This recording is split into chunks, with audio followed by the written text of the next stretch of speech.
Assalamualaikum warahmatullahi wabarakatuh. Halo guys, Perkenalkan saya Paris. saya Lena. Kami dari mahasiswa penerima beasiswa KIP tahun 2023 di Sekolah Tinggi Pariwisata Trisakti. Di Sekolah Tinggi Pariwisata Trisakti ini kami mengambil program studi sarjana terapan pengelolaan perhotelan. Di program studi yang kami ambil terdapat salah satu mata kuliah yaitu Binatu atau biasa disebut dengan laundry. Nah, untuk menunjang pembelajaran, STP Trisakti menyediakan sebuah lab laundry untuk mahasiswanya melakukan praktik. Kalian mau tahu? Yuk ikuti kita. Nah, di sini adalah ruangan OTTK di mana tempat penerimaan barang tamu ke palet. Kemudian akan melakukan proses pengecekan agar tidak ada barang tamu yang tertinggal di pakaian. Lalu akan melakukan proses tagging agar barang tamu tidak tertukar dengan pakaian tamu lainnya. Lalu akan dilanjutkan dengan proses penyortiran sesuai dengan jenis bahan, warna, serta tingkat pengotor. Lalu scaling, yaitu proses penimbangan pakaian untuk menentukan chemical yang akan digunakan. Lalu akan melakukan proses scaling atau penimbangan supaya untuk menentukan chemical yang akan ditentukan. Sekarang kita berada di area washing machine. Di area washing machine di STP Trisakti ini tuh ada 3 buah jenis washing machine. Tapi saya akan menjelaskan salah satu itu yang ini.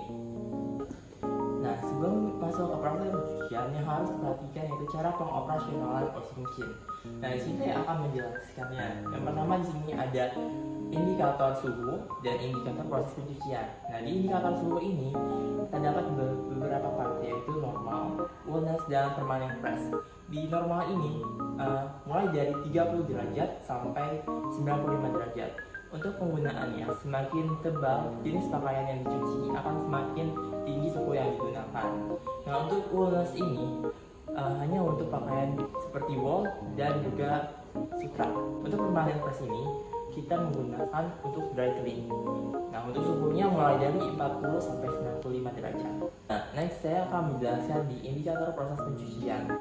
Nah, di indikator ini tuh ada pre-wash, main wash, rinse, extraction, dan tumbling.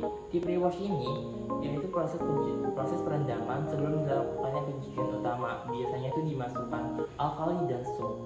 Nah, selanjutnya ada main wash seperti namanya, yaitu pencucian utama di mana proses ini bertujuan untuk menghilangkan kotoran pada pakaian.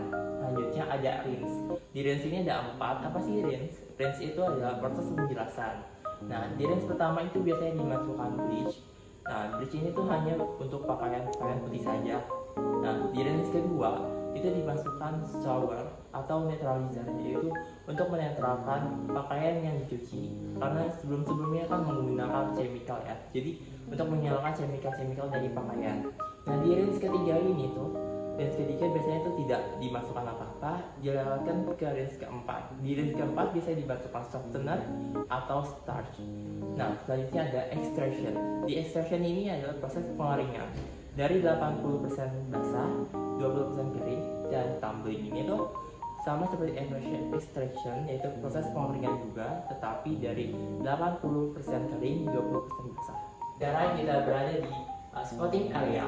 Nah, spotting area itu apa sih? Yaitu tempat di mana untuk menghilangkan noda-noda pada pakaian sebelum masuk ke proses pencucian utama. Kenapa harus dilakukan dulu? Karena di washing machine itu nggak semua noda bisa langsung hilang pada saat proses pencucian. Jadi kita harus menghilangkan secara manual di spotting area ini. Nah, sekarang kita berada di dry area. Di sini nama alatnya yaitu drying tumbler.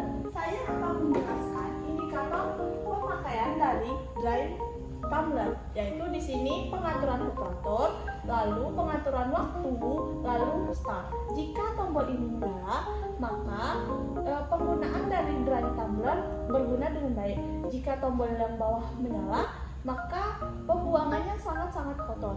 Di sini ada pengaturan temperatur dimulai dari no head, low, medium, lalu ada high. Jika tingkat ketebalan dari pakaian itu tinggi, maka dibutuhkan high. Lalu kemudian pengaturan waktu, yaitu ada P, P-nya itu dimulai dari 5 menit, lalu bertambah ke 1 menit menjadi 6 menit, kemudian 7, begitu selanjutnya. Kemudian di sini ada kelipatan, yaitu kemudian ada D, dimulai dari kelipatan 15. Setelah melakukan proses pengaturan suhu dan waktu, lalu kita menekan tombol start untuk memulai proses pengeringan. Sekarang kita belajar di pressing area. Di sini tuh ada banyak banget alat-alat yang digunakan untuk membantu pada proses pressing. Yang pertama itu ada polar form. Di sini tuh untuk membantu kita mengajikan pakaian, khususnya kemeja yang sudah disetrikakan. Selanjutnya ini ada oven. Biasanya digunakan untuk menyetrika lengan dan dasi. Nah, next di sini tuh ada folding cable, digunakan untuk melipat pakaian yang sudah disetrika agar ukurannya satu sama lain sama. Nah, di situ ada iron board dan hand iron, digunakan untuk menyetrika. Ini ada pressing machine. Nah, untuk cara penggunaannya, setelah kita colok dan kita hidupkan, kita atur suhu atau jenis pakaian yang akan kita setrika atau pressing. Di sini itu ada nilon, ada silk, wool, cotton, dan linen. Setelah kita sesuaikan, kita tunggu agar panas dulu. Setelah panas, cara pengoperasian lainnya, kita taruh linennya di sini. Setelah kita taruh, kita tutup dan kita press. Tunggu beberapa saat atau beberapa detik sampai mesinnya bunyi. Setelah bunyi, baru kita angkat. Dan kita ulang beberapa kali sampai pakaiannya benar-benar rapi. Gimana videonya? Seru kan? Video ini juga bisa menjadi referensi kalian yang sedang mencari tempat untuk berkuliah, khususnya di bidang pariwisata. Karena di Sekolah Tinggi Pariwisata Trisakti ini tuh gak cuma hanya ada sarjana terapan pengelolaan perhotelan saja, tapi juga ada sarjana terapan usaha perjalanan wisata serta sarjana pariwisata, dan juga ada jenjang lanjut untuk S2 dan S3. Sekian dari kita, semoga video kami bermanfaat and see you next time. Bye bye.